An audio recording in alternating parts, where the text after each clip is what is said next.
కో character Eshwar Sai wife ని. Basic గా నా హస్బెండ్ నార్మల్ గా అయితే మాత్రం మా రిలేషన్ 7 years బట్టి ఎప్పుడు ఎలాంటి డిస్టర్బెన్స్ అయితే లేదు. ట్రూత్ గా చెప్పాలంటే నా హస్బెండ్ నేను ఈ 7 సంవత్సరాలు ఒక్కసారి కూడా నేను ఎప్పుడు ఇలాంటి పొరపాట్లు ఎప్పుడు చూడలేదు. టెక్స్టులు మెసేజ్లు నా దగ్గర ప్రూఫ్లు ఉన్నాయి, చూపిస్తే మాత్రం అంటే ఇట్లా ఎలా వస్తుందంటే మరి నా హస్బెండ్ కూడా చెప్పడం ఏంటంటే తనే ఇట్లా నన్ను కొంచెం ఇది చేసింది, సో అందుకోసం అని ఏ అబ్బాయి అయినా సరే మరి ఎట్లా ఇలాగే అయిపోయింది ఇంకా అని చెప్పి తను చెప్తున్నాడు. మరి ఆ అమ్మాయి ఏమంటుందంటే నాతో కూడా చాలా మంచిగా మాట్లాడేది. సో నేను లాస్ట్ టైం సూసైడ్ చేసుకోవడానికి వెళ్ళాను అనమాట. ఇట్లా ఈ అమ్మాయి విషయంలోనే కొంచెం నాకేదో కొంచెం నెగిటివ్ వైబ్ వచ్చి సో నేను బయటికి అంటే నేను సూసైడ్ చేసుకోవడం వరకు వెళ్ళిపోయాను. నేను నాకు బాబు ఉన్నాడు, బాబుని తీసుకొని సూసైడ్ చేసుకోవడానికి వరకు వెళ్ళిపోతే ఆ అమ్మాయి నా కోసం ఫుల్గా అంటే ఎక్కడ ఇది బాగా స్ప్రెడ్ అయిపోతుందా ఏంటి అనుకుందో ఏమో తెలియదు, కానీ కంటిన్యూగా నన్ను ఫాలోఅప్ చేస్తూ ఎక్కడున్నావు ఏమైంది నాకు అప్పుడు కూడా ఏం డౌట్ రాలేదు. తర్వాత చూస్తే మెసేజ్లు ఇవి అవి అన్ని చూస్తే ఇలా రావాలి మీ అన్న రావాలి. మెయిన్ వాళ్ళిద్దరికి కలిపి ఒక ఆయన ఉన్నాడు, ఆయన రిత్విక్ అని చెప్పి వాళ్ళిద్దరు మీడియేటర్, అబ్బాయి పర్సనల్ అసిస్టెంట్ ఇద్దరికి. సో అసలు ఆ అబ్బాయి ఫోన్ లో ఎన్ని టెక్స్టులు ఇవన్నీ బ్యాకప్ చేసి చూస్తే అసలు చాలా ఇదిగా ఉంది. సో నేనైతే మాత్రం కోరుకునేది ఏంటంటే నా హస్బెండ్ అయితే తప్పైపోయింది, నాకు ఒక ఛాన్స్ అయితే ఇవ్వు అని చెప్పి ఆయన చెప్తున్నారు. కానీ ఆ అమ్మాయి నుండి ఎప్పుడు నేను ఏం ఫేస్ చేస్తానో తెలియదు. కానీ ఎందుకంటే ఇప్పుడు నా లాంటి అమ్మాయికి అంతమంది ఫాలోవర్స్ ఉండి పైగా నాతో ఇంత మంచిగా ఉండి ఇంత చేసిందంటే వాళ్ళ అమ్మగారు రికార్డు కూడా ఉంది. నేను పొద్దున్న వాళ్ళ అమ్మగారికి ఫోన్ చేసి అడిగితే మా అమ్మాయి అంతే అలాగే చేస్తుంది అని చెప్పి అంటుంది. నా దగ్గర రికార్డు ఉంది, ఫోన్ స్విచ్ ఆఫ్ అయ్యేటప్పటికి నా దగ్గర ప్రూఫ్ లేకుండా ఉంది, ఆన్ చేస్తే అది కూడా ఇస్తాను. సో ఇట్లాగా ఇప్పుడు నాకు అన్యాయం జరిగింది. నా పేరెంట్స్ మా సిస్టర్స్ వచ్చి ఏదో చేశారు, నా హస్బెండ్ నాతో ఏదో కొంచెం పోలీసులు దీంతో ఏదో మాట్లాడుతున్నాం అవుతుంది. ఇప్పుడు నా లాంటి అమ్మాయి ఒకవేళ వేరే ఒక అమ్మాయి ఎవరైనా దొరికింది అనుకోండి, అమ్మాయి ఇదే స్ట్రెస్ తట్టుకోలేక సూసైడ్ వరకు వెళ్తే ఎంత ప్రాబ్లం. నేను ఇది ఒక్కటే ఆలోచిస్తున్నా, ఎవరైనా సూసైడ్ వరకు వెళ్ళారు అనుకోండి అప్పుడు ఎంత ప్రాబ్లం ఉంటది. అమ్మాయికి తెలుసు నాకు బాబుని కొనేటప్పుడు నేను ఎంత డిస్టర్బ్ అయ్యాను, చాలా హెల్త్ ప్రాబ్లమ్స్ ఎలా వచ్చాయి అమ్మాయికి అన్ని తెలుసు.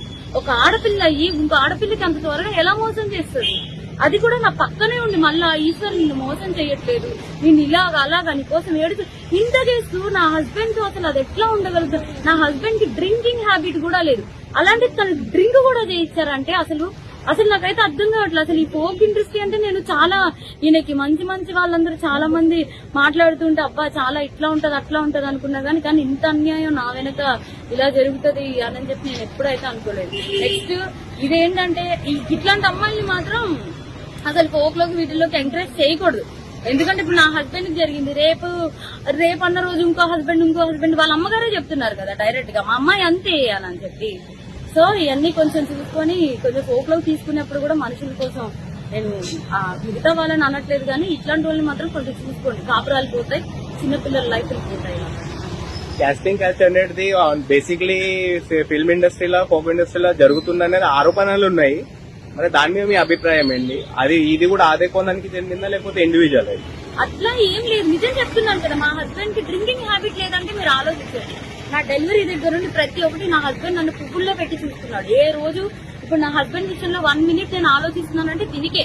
నా బిడ్డను గాని నన్ను గాని ఇంత కేర్ గా చూసుకుని అబ్బాయి ఏమంటున్నాడు, ఇప్పుడు ఒక అమ్మాయి వచ్చి నా మీద పడిపోతే నేను ఏం చేస్తా, ఇప్పుడు ఒక షూట్ లో ఉన్న వాళ్ళం మేము అంత క్లోజ్ అయిపోతుంటే నేను ఏం చేయగలుగుతా అంటున్నాడు.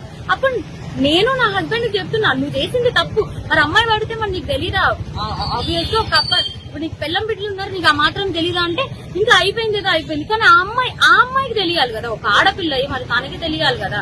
సో నాకు ఇబ్బంది ఎక్స్ట్రా కోసం అయితే తెలియదు. ఫోక్ కోసం మాట్లాడితే మాత్రం చాలా మంది మంచి వాళ్ళని అయితే నేను చూస్తూనే ఉన్నాను కదా, చాలా మంది మంచిగానే ఉన్నారు. కానీ ఇలా పక్కనే ఉండి గొంతు కోసే వాళ్ళని నేను ఇప్పుడే చూసాను. పైగా ఆ అమ్మాయి ఇంత సెలబ్రిటీ లాగా అన్నిట్లో డీలో వీటిల్లో వాటిల్లో ఇంత వచ్చి ఒక ఆడపిల్ల జీవితం ఒక్కసారైనా ఆలోచిస్తారు. పైగా తనకి బ్రేకప్ కూడా అయింది. తను నాకు చెప్పుకొని కూడా బాధపడితే నేను అన్నాను మీ బాయ్ ఫ్రెండ్ మీకు ఇట్లా చేసినప్పుడు మీరు ఎట్లా అయితే బాధపడ్డారో అట్లాగే కదా అని చెప్పి కూడా అన్నాను కూడా. తనకి ఆ మాత్రం అసలు ఏవి గుర్తు రాకుండా ఇంత ఎట్లా చేసిందో నాకు అర్థం కావట్లేదు. ఎందుకంటే మీరు అనుకోవచ్చు ఇప్పుడు ఏంటి ఈ అమ్మాయి కోసమే చెప్తుంది వాళ్ళ హస్బెండ్ కోసం. నా హస్బెండ్ 7 years బట్టి నేను కాపురం చేశాను కాబట్టి తన కోసం నాకు తెలుసు. అది నేను చెప్పే తన కోసం నాకు తెలుసు, తను కూడా ఒకటే కదా అంటున్నాడు, మీద మీద పడిపోతే నేను ఏం చేయగలుగుతాను అననే అంటున్నాడు. సో ఇదేం చెప్తున్నానంటే కొంచెం ఈ రోజుల్లో అమ్మాయిలతో కొంచెం జాగ్రత్తగా ఉండాలి, ఫ్రెండ్స్ ఇచ్చారు అని చెప్పి కూడా నమ్మద్దు. ఈ పోకు వీటిల్లోకి అయితే మాత్రం పోకనే కాదు, దేంట్లో అయినా సరే పంపించే ముందు ఒకసారి ఆలోచించుకోండి అంతే.